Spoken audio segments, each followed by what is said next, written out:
un colloque pour nos 50 ans et on s'est dit que personne d'autre que les patients pouvaient parler mieux de notre service. C'est les premiers intéressés, donc on trouvait ça essentiel d'avoir leur parole, leur point de vue. Ces 50 ans, on va regarder dans le passé, mais c'est aussi un moment d'arrêt où on se dit on peut regarder aussi un peu vers l'avenir, et pour l'avenir, on avait envie d'entendre ce que les patients en pensent, ce qu'ils vivent eux, parce que c'est eux les principaux concernés par notre service. C'était à eux de prendre la place plus que nous, en fait, finalement.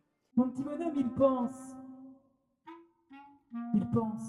et je sais ce qu'il pense.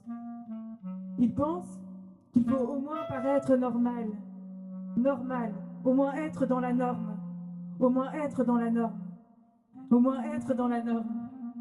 Et quand quelqu'un m'interpelle, il me rappelle un des petits bonhommes qui a lui-même un petit bonhomme dans la tête. Lui-même, il a un petit bonhomme dans la tête et il paraît que c'est normal. Il paraît que c'est normal. Et il paraît que c'est normal. Merci.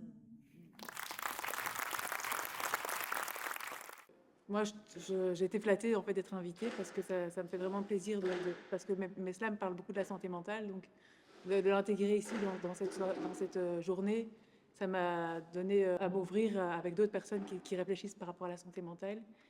Et donc ça m'a fait vraiment plaisir de faire ça. Et c'est vrai que c'était impressionnant, mais bon, c'était chouette. C'était une évidence pour nous qu'on voulait qu'il y ait une participation des patients. On aurait même voulu plus, mais c'était pas si simple. D'une part, de prendre le temps de savoir comment les intégrer.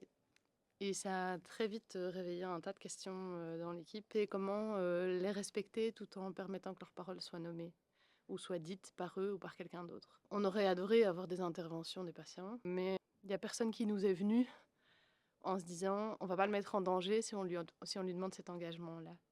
À part Mireille, qui, elle, a l'habitude d'être sur scène et de s'exposer et qui le fait avec des angoisses que ça suscite, mais avec suffisamment de confort pour que ce soit pas quelque chose qu'on... On voulait pas mettre quelqu'un en danger, on voulait pas mettre quelqu'un en difficulté. Et en même temps, on voulait que leurs paroles soient fondamentales et vraiment dans le ciment de ce qu'on a amené. Comme ça nous concerne, enfin que ça concerne les patients, que enfin, ça ne nous concerne pas que nous, oui, parce que ça concerne aussi comment on soigne les gens, etc. Mais comme ça concerne surtout le sujet, c'est les patients, bah, je trouve ça vraiment nécessaire de les inclure d'une façon ou d'une autre, quoi. On a fait plusieurs choses en fait, en essayant de se dire quels sont les différents moyens de toucher tout le public qu'on reçoit. Et par exemple, on a mis des fresques dans les salles d'attente. Et ça aussi, ça a changé notre manière de nous positionner parce qu'on s'est dit, en fait, les gens, ils vont pas aller peut-être mettre sur la fresque si on leur explique pas ce que c'est. Si on va pas avec un enfant qu'on reçoit en consulte, s'asseoir à côté de la fresque et lui dire, tiens, toi, quand tu viens ici, toi, t'évoques quoi? Est-ce que tu as envie de nous raconter? D'aller en tant que thérapeute, avec la confiance qu'on a avec le patient, l'encourager à s'énoncer ou en tout cas lui dire que c'est le bienvenu, lui dire à quoi ça va servir et qu'il puisse témoigner un petit peu de qu'est-ce qu'ils trouvent quand ils viennent, quand ils passent la porte. J'ai dessiné ma psychiatre, j'ai dessiné ma psychologue, je me suis dessinée au milieu. J'ai marqué que je les aimais fort parce que c'est ce que je ressens vraiment. Puis elles me comprenaient, elles me soutenaient.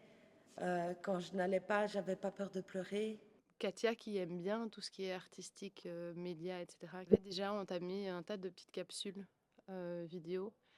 Et c'était un bon moyen parce que les gens savaient qu'ils venaient parler pour le colloque, mais on leur demandait pas d'être là. S'ils n'avaient pas envie, ils étaient invités. Et on ne devait pas filmer le visage, c'était juste la voix. On avait trouvé un tas d'alternatives pour que ce soit suffisamment confortable. Et les capsules, c'est vraiment chouette parce que c'est hyper touchant. Et en fait, ça a même donné une place encore plus vivante et prégnante dans l'équipe à la parole des patients parce qu'on n'avait jamais pris autant de temps en réunion pour écouter la parole de quelqu'un, si ce n'est dans les consultes qu'on a chacun, tous ensemble, du début à la fin, et de se laisser imprégner de ça, et de se laisser toucher. Enfin, pour moi, la santé mentale, c'est un peu un pilier et qu'il faut faire vraiment attention à ça parce qu'une fois qu'on la perd, c'est assez compliqué d'avancer.